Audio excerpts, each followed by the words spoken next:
There's a 3.5-mile stretch in South LA where traffickers are selling children out in the open. Cops know about it. Last week, reporters filmed it. Federal prosecutors did just charge 11 people with running it, but you know what?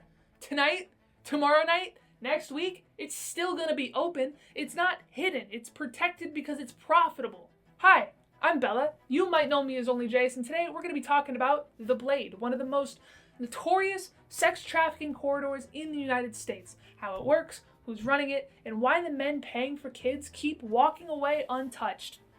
In August 13th, 2025, the feds and LAPD dropped a 31-count federal indictment on the Hoover criminal gang.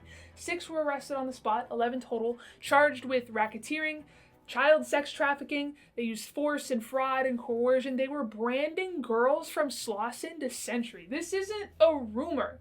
That's in the DOJ press release and the LA Times front page, but I bet you never saw it and this is the first time you're hearing about it. That's an issue that I could save for another day. But you know, today we're just gonna talk about it, okay? The Hoover has controlled the corridor from February 2021 to August 2025.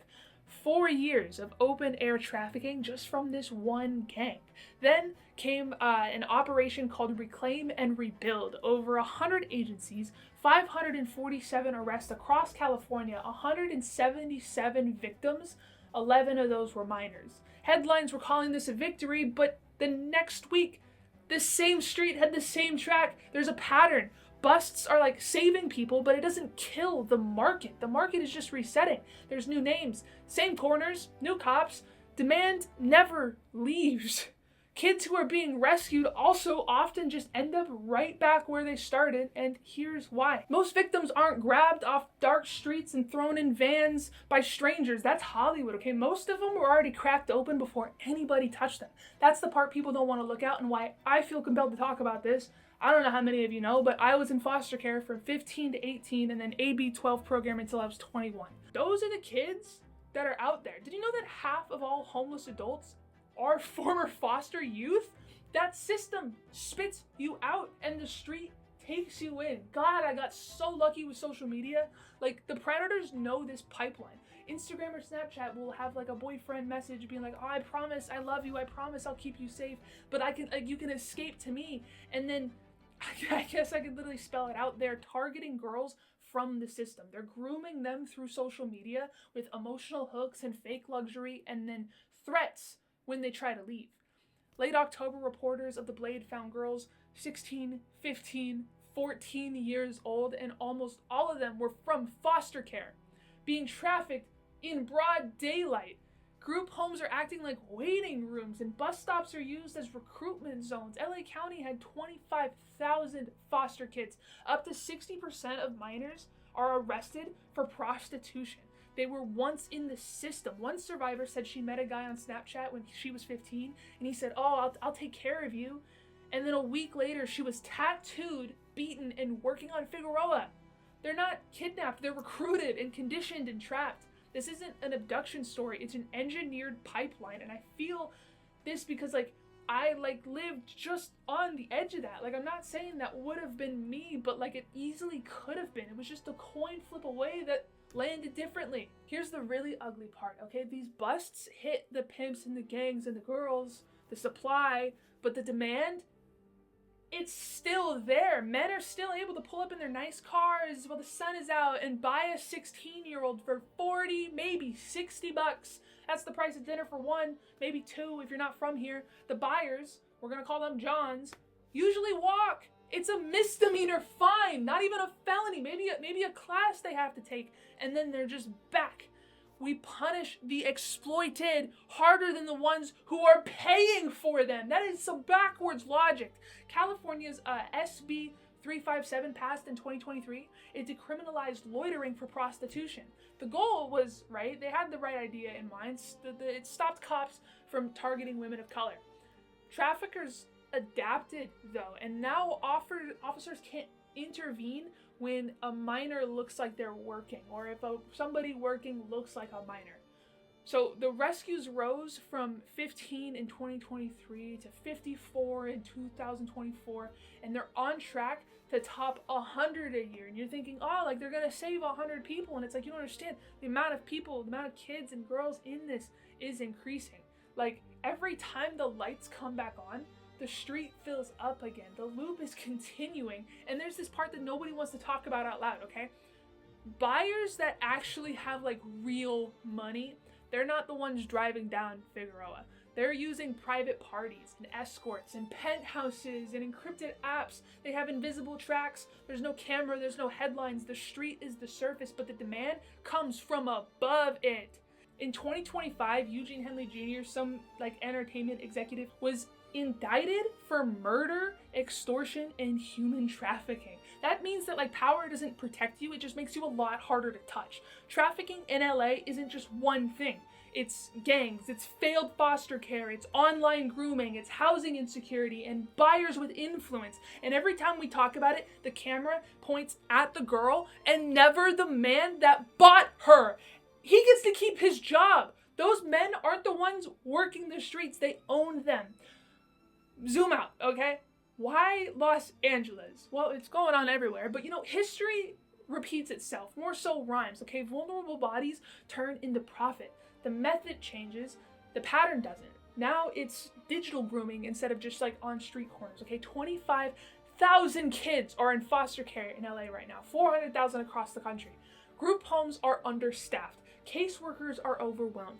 Social media fills that gap. Gangs are stepping in where safety should be, and the Blade has become a trafficking just nightmare. It has been a trafficking nightmare since the 1970s, but the Hoovers were just the latest to take the chapter. So like these raids have been coming and going, but the demand stays. Reporters are saying that officers are also overwhelmed and underfunded. They're barely patrolling. This isn't like a one raid away from ending. It's an entire pipeline that has to be deconstructed, okay? From a foster file turned to Figueroa corner. It's predictable, it's documented, and it's ignored. So here's what we do, because we're not about thoughts and prayers over here, okay? We're about like action and change through policy. No clickbait. I think there's 3 lanes that could be 3 real moves. Lane 1 is visibility, what I'm doing right now, talking about it. Also following like LA County's DA Human Trafficking Task Force, seeing what they're posting and share it, okay? Because just like once a week, if enough people do this, the algorithm has to notice it, and then when it trends, journalists get to ask questions. Questions are the things that open roads, or in this case, closes them. Lane 2, more important, is the money. Like $5 to $10 a month matters more than just like a one-time drop.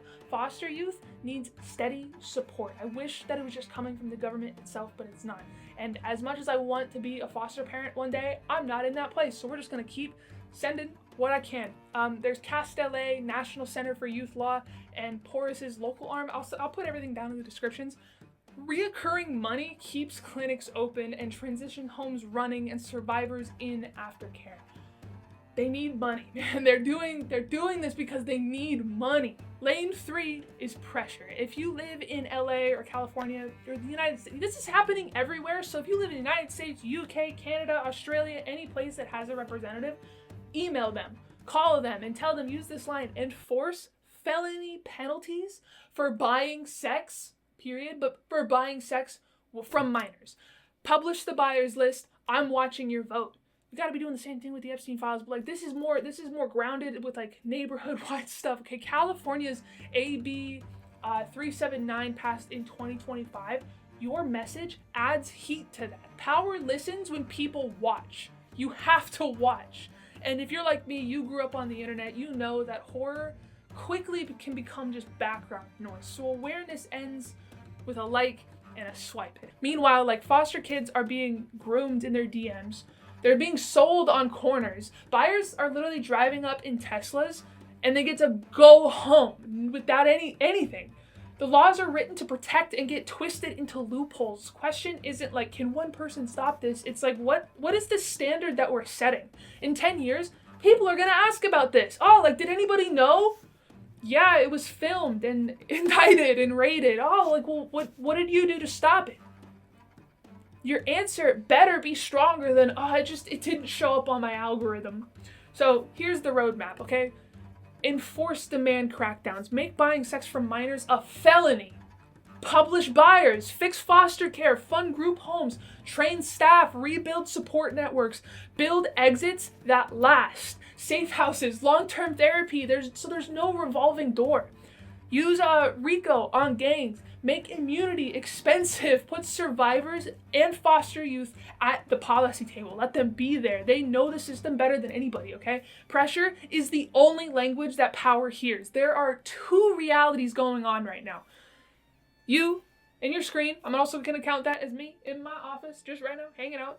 And then there's them on the corner. You don't have to quit your entire life to care. You don't even have to scream for your algorithm, but like, don't confuse being quiet about it with them being safe. The same system that is branding kids on Figueroa is the one training your attention span. The same demand, the same indifference, the same profit. Once you see this, you can't unsee it. Now you see me, now you don't. Oh, it's okay. Fuck, this isn't funny. The blade is still open, like right now. I could go drive down it if I wasn't so fucking scared. The foster homes still leak. I know that because I was a part of it. I'm so lucky that I got out and I'm okay. The war on these kids has never stopped. Don't just scroll past it. Every view is leverage. Every share is a signal. Every dollar builds the exit that somebody else didn't have before. This isn't about guilt. I'm not trying to make you feel bad, but it's about reach, because if we don't drag this story into the light, the next street is just going to get longer. It's 3.5 now. How long until you get to 4? The next girl is going to become just another headline that you scroll past. Figueroa is controlled by traffickers, and the world is looking away. I'm going to put as many links as I can below. Please check it out. If you enjoyed this video, drop a like. It would really help. Subscribe if you're new. We're almost to 5 million.